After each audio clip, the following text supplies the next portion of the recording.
Hello and welcome. My name is Augustine Zander, and I teach music here at St. Michael Academy. Why study music? Isn't an appreciation for music innate? A quote from the Chesterton Academy materials we use provides a clue.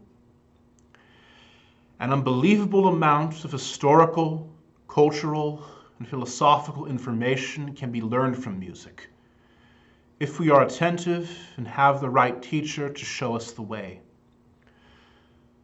The philosopher Arthur Schopenhauer went further. Music, he said, is the unconscious philosophical urge. For music is organized sound. And this is a definition that proposes a question, namely, how should sound be organized? The answer is far from clear, far from readily apparent. In attempting to provide an answer, men have turned to the systems of thought current in their time. And they created systems of sonic organization that mirror, in analogical form, these same philosophical systems. To a trained ear, the music of Bach is the sonic counterpart of Angelus Silesius, or John of the Cross. That of Mozart, the mirror of Descartes, Rousseau, Locke, and the Declaration of Independence. Bruckner, Wagner, and Mahler are the counterparts of von Ketteler, Hegel, and Sigmund Freud, respectively. The resemblance goes both ways. In a very real sense, it is impossible to understand the philosophy of a particular era, of a particular century, without also understanding its music. If this is abstract and unclear, examples may help.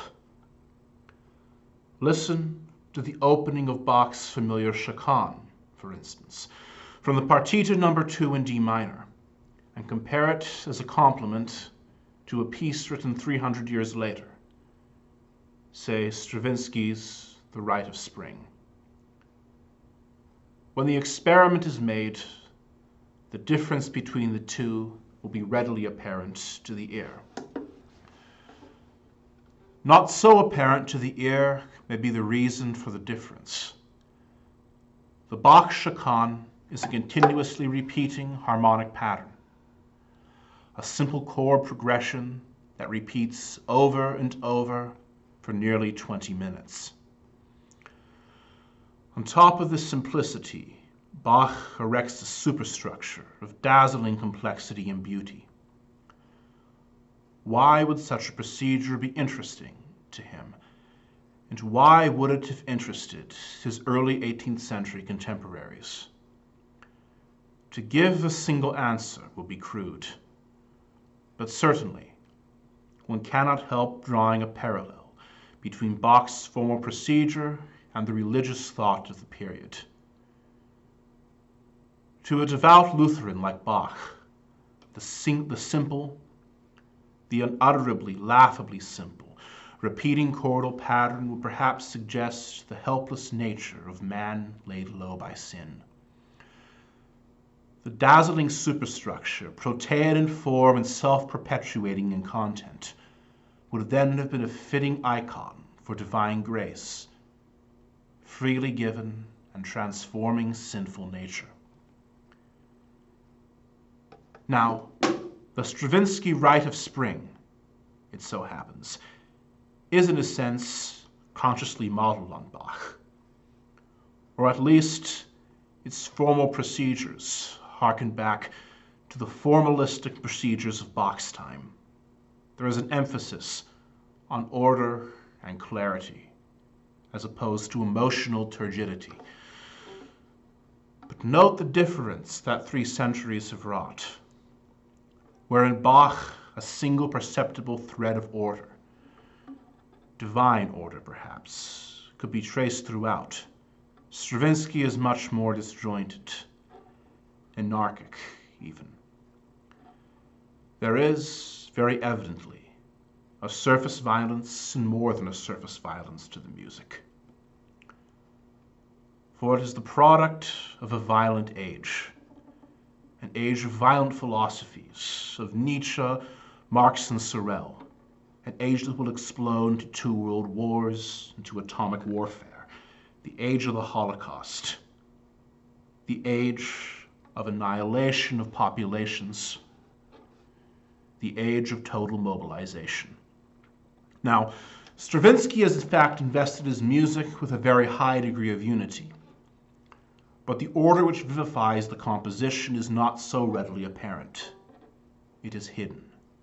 It must be sought out. And the order expresses itself in violence, which itself becomes identified with the creative urge. In what more fitting way could one express the difference between the thought of Bach's time and the thought of ours? One could go further. By analysis and further acquaintance with the music of the 18th, the 19th, and the 20th centuries, one could demonstrate the fundamental continuity that obtains between Bach and Igor Stravinsky. And still further, does such musical continuity reflect genuine continuity of thought? Does Bach's Lutheran theology prefigure, say, Beyond Good and Evil, or the Reflections on Violence? These are questions for the philosopher, but the artist echoes them in the realm of affections of undergoing.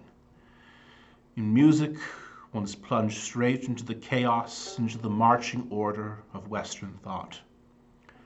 One experiences firsthand the joy and tragedy of the philosophical urge. Thank you very much.